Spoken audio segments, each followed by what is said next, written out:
Viewers நம்ம இன்னைக்கு பார்க்க போகிறது CHENNAI Verna பெட்ரோல். ஸோ இந்த வண்டியில் கஸ்டமருடைய கம்ப்ளைண்ட் கேட்டிங்கன்னா வண்டி ட்ரைவ் பண்ணிட்டு போகிறச்சும் ரேண்டமாக என்ன பண்ணுதுன்னா ஒரு மாதிரி ஜெர்க் ஆகுது அப்படிங்கிறாரு. அதாவது வண்டி விட்டு விட்டு இருக்குது அப்படிங்கிறாரு. சரியா, விட்டு விட்டுக்குன்னா ரொம்பலாம் இல்லை, அப்படியே ஒரு ஜெர்க். சரிங்களா, அப்படியே கொஞ்சம் நேரம் போனதுக்கு ஒரு ஜெர்க் அந்த மாதிரி ஆகுதுங்கிறாரு. இது வந்து ஒரு கண்டினியூஸாக ஒரு பேட்டர்லாம் இல்லைங்கிறாரு, ஒரு அக்கேஷனலாக ரேண்டமாக நடக்குது அப்படிங்கிறாரு. எதனால் இது நடக்குது நம்ம டயக்னோஸ் பண்ணுவோம். Let's move on. இப்போ வண்டியை டெஸ்ட் ட்ரைவ் பண்ணுறோம். எதுக்காக டெஸ்ட் ட்ரைவ் பண்ணோம்னா கஸ்டமருடைய கம்ப்ளைண்ட்டை சரி நம்ம புரிஞ்சதுக்காக. இப்போ ரஜா, இப்போ சொல்லுங்கள், கஸ்டமருடைய கம்ப்ளைண்ட் என்ன சொல்லியிருக்காங்க? இப்போ இந்த வண்டியில் வண்டி போயிட்டே இருக்கும்போது அப்படியே வெட்டுதுன்றாரு, லைட்டாக உட்காந்து இருந்துக்குது. ஓகே, சரி. இப்போ அவர் இந்த வெட்டுது உட்காந்து எழுந்துக்குதுன்னு சொல்கிறாரு இல்லையா, அது வந்து ஏசி போட்டால் அது மாதிரி ஆகுதுன்னு சொல்லி ரொம்ப தெரியுது. ஓகே, அது நம்மளால் ஃபீல் பண்ண முடியுதான்னு பாருங்கள். அந்த ப்ராப்ளத்தை உண்மையிலேயே கஸ்டமர் சொல்கிற கம்ப்ளைண்ட் நம்மளால் புரிஞ்சுக்க முடியுதா அப்படிங்கிறத முதல்ல அண்டர்ஸ்டாண்ட் பண்ணிக்கலாம். ஸ்லோவில் போகும்போது வருது, இல்லை அப்படி ஸ்லோ பண்ணும்போது வருது. ஓகே, ஸோ வண்டி ஸ்லோவில் போகும்போது தான் இந்த விட்டு விட்டு இருக்குது. என்னால் ஃபீல் பண்ண முடியுது, வண்டியில் காரில் உட்காந்துருக்க என்னாலையும் வண்டி விட்டு விட்டு இருக்குது. ஸோ இதுதான் இந்த கஸ்டமருடைய கம்ப்ளைண்ட்டு. இப்போ இந்த ஐடியல் ரன்னிங்கில் செக் பண்ணி பார்க்கலாம் இது எப்படி பிஹேவ் பண்ணுதுன்னு. இப்போ ஏசி போட்டிருக்கோம், ஐடியல் ரன்னிங்கில் ஓடிட்டுருக்கு. பார்த்தா ஒரு வைப்ரேஷன்ஸ் இருக்குது. ஸோ இந்த டேட்டா பிரகாரம் பார்க்கும்போது கண்டிப்பாக இந்த இக்னிஷன் காயில் நம்ம மாற்றி ஆகணும். இந்த இக்னிஷன் காயில் ஒர்க் ஆகுதான்னு கேட்டால் ஒர்க் ஆகுது, ஸ்பார்க் வருதான்னு கேட்டால் ஸ்பார்க் வருது.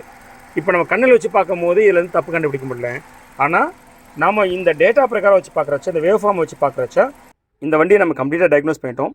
நிறைய பார்ட்ஸ் வந்து கான்ட்ரிபியூஷன் ஃபேக்டராக இருக்கலாம் இந்த மாதிரி விட்டு விட்டு எடுக்கிறதுக்கு.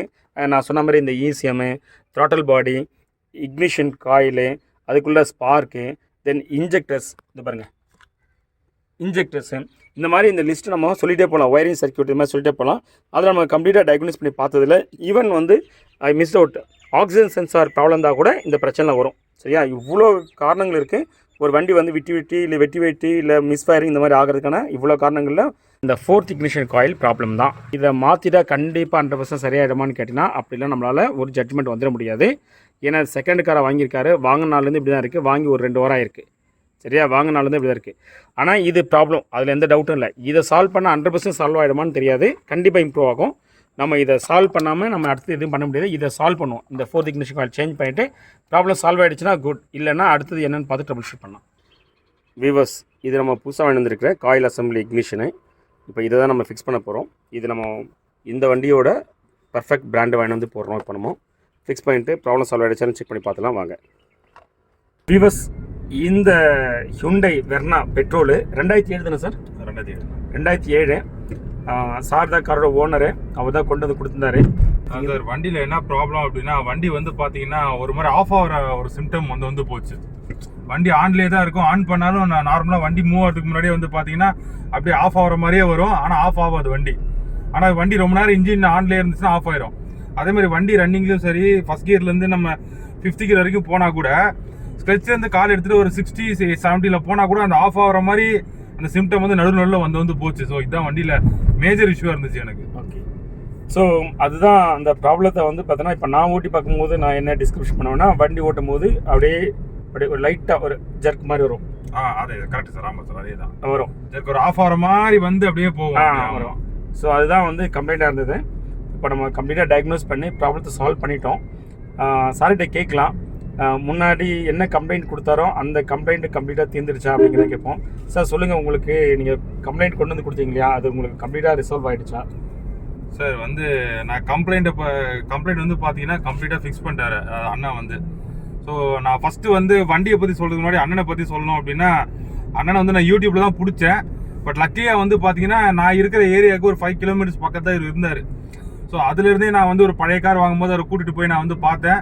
எனக்கு வந்து நல்ல ஃபீட்பேக் கொடுத்தாரு. இந்த மாதிரி ஃபீட்பேக்குன்றதோட வந்து எனக்கு கரெக்டாக வந்து எனக்கு எக்ஸ்பிளைன் பண்ணார். இது வரைக்கும் எனக்கு வந்து ஒரு 10 வருஷம் அனுபவம் இருக்குது வண்டியில், பட் அவர் நல்ல ஒரு கிளியராக கொடுத்தாரு.